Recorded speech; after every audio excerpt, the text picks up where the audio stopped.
Dominic and Say race after Bartel as he attempts to flee from Stormholt. Stop right there! Bartel ducks past a group of Neverkiss soldiers. One of the soldiers looks at Dominic and laughs. Ready to go back to your cage? Out of our way! I got a better idea. Why don't you just die? The soldier rushes at Dominic. Let me handle this. Say holds up her hands and fire crackles across her palms. You don't scare me, witch. Witch? I'm not a witch. You don't have a word for what I am. The fire swells in Say's hands, becoming a massive fireball. Burn. Say hurls the enormous fireball straight at the first soldier. I'll take care of them. Go after Bartel. Don't let him escape, Lowlander. I won't! Dominic runs as fast as he can after Bartel and spots him doubling back to enter the castle. Bartel darts into the kitchen and knocks over a barrel, throwing it into Dominic's path. He leaps over the barrel. It'll take more than that to stop me. Dominic follows Bartel out of the kitchens across the grounds. He darts into the stable, and Dom hears him bar the door behind him. He throws his shoulder onto the door and gets thrown back as Bartel charges out on a horse. Careful, boy. This tea likes to trample. The horse rears. Dominic's axe sinks into Bartel's leg. He rolls off the rearing horse. You're mine, Bartel. I don't know what dark sorcery you will, but I won't save you. Bartel pulls out a pair of daggers. You're the one that needs saving. Dominic grips his axe tightly, willing the fire flowing in his veins to ignite. He remembers the fear in Rose's eyes as Bartel threatened to kill her. Tiny blue flames flicker across the back of his hands. You will never touch Rose again. Dominic remembers Bartel's sadistic smirk as he crushed his friend beneath his boot. The flames leap higher, feeding on his rage. You've taken too much from me. You bastard, no more. Dominic thinks of Tristan, refusing to meet his eyes as he's dragged down to the dungeon. Dominic starts to sweat, his blood seeming to boil beneath his skin. Flames run down the handle of his axe, dancing along the blade. No more. It ends here. It ends now. Bartel's daggers fall from his trembling hands. No! Please! Mercy! Please! The amulet the monk gave Dominic burns hot against his skin. Now you pay for what you've done. How is this possible?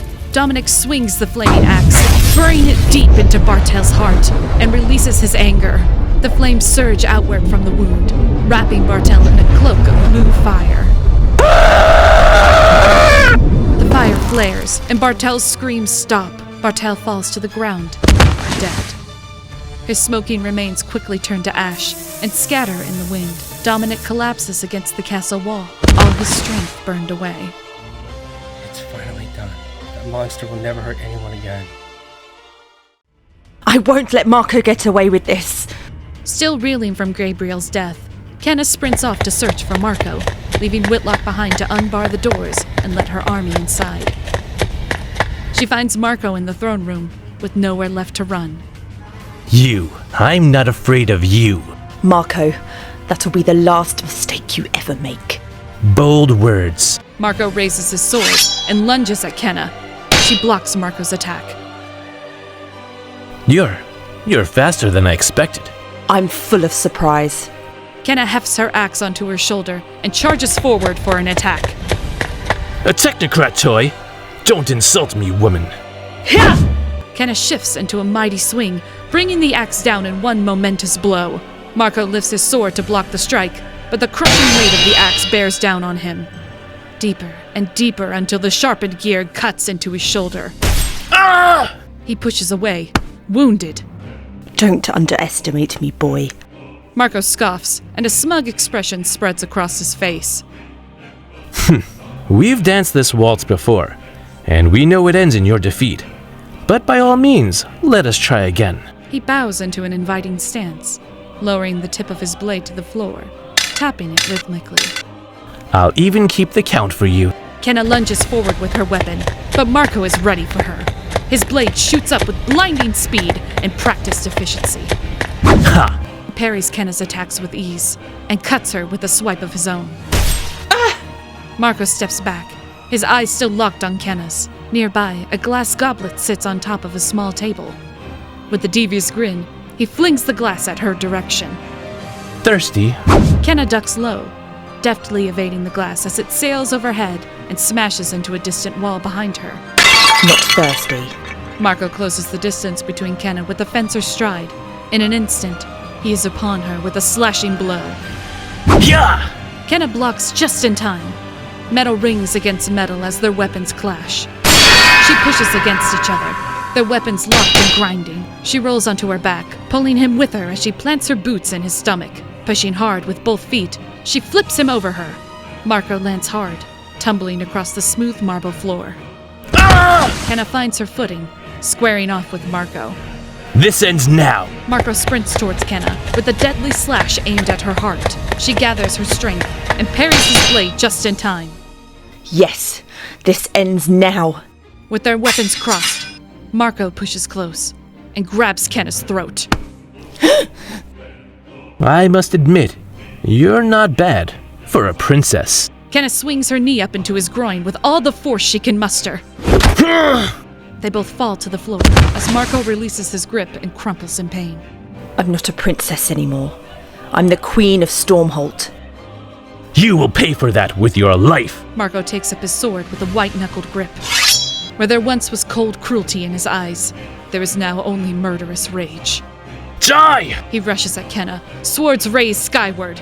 He swings her weapon as his blade slashes down. I've got to disarm him. Kenna swings her axe, meeting the hilt of Marco's sword in midair. Her blow forces his weapon all the way to the ground, his sword blade caught in the teeth of the axe blade. Pitting the sword to the ground, Kenna heats the shaft of her massive weapon in one final twisting motion, and the teeth snap Marco's blade in half. She slings her axe at Marco's throat, forcing him back until he stumbles onto the floor. Your rule here is over. Oh, are you really going to kill me? You? Wait! Kenna turns to see a breathless Whitlock burst into the throne room, Leon following close behind him. We might be able to use him. No good will come of sparing a man like that. You will already give him time to plot and turn men against you. We need to end him. 2 years ago, I watched as your men killed my mother in this very room. My mother who raised me, who watched me for a dozen sleepless nights when the red flu nearly took me in youth. My mother who loved me, who wanted nothing for this kingdom but peace. She was weak. She ended her life just as all weak people do, at the hands of someone stronger. Maybe you're right, but I'm the stronger one today. Do it, if you dare. Kenna raises her weapon high. Wait! I'm too valuable to simply execute. You must know that. My father will negotiate. It's like your father said in this very room. He's not the type to negotiate. He said this kingdom needed one ruler. Well, he was right. But it's not going to be him. It's going to be me. You rule this kingdom? Don't make me laugh. Your motley crew of soldiers may have won the day, but... In one clean stroke, Kenna smites Marco's head from his body. It rolls to the floor, his face frozen in an expression of disbelief. Sorry, but I couldn't take another second of hearing you speak. Marco's body crumbles to the ground, a pool of blood soaking the floor of the throne room. Her weapon feels heavy in her hands. She slowly lowers it. That was the right move. I think I'm going to be sick. With Marco's head in her hand, Kenna walks outside and addresses the few remaining soldiers, still battling outside.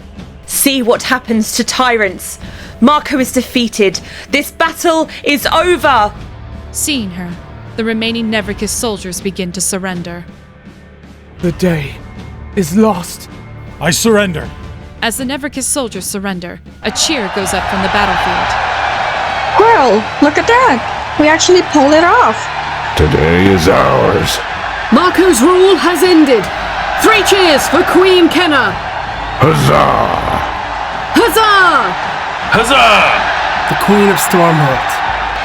Long may she reign! As the cheering continues, Kenna returns inside. We did it. We won. We won. Thanks to Gabriel's sacrifice. I knew Gabriel for years. He watched you grow from a baby. It was his sworn duty to protect you until his dying breath. What he did today, he did because he knew it was worth it. He'd be proud of you, Kenna. Listen to them cheer your name outside. You did it. Stormholt is yours again. At last. No, we did it. Stormholt is ours again, and this is just the beginning.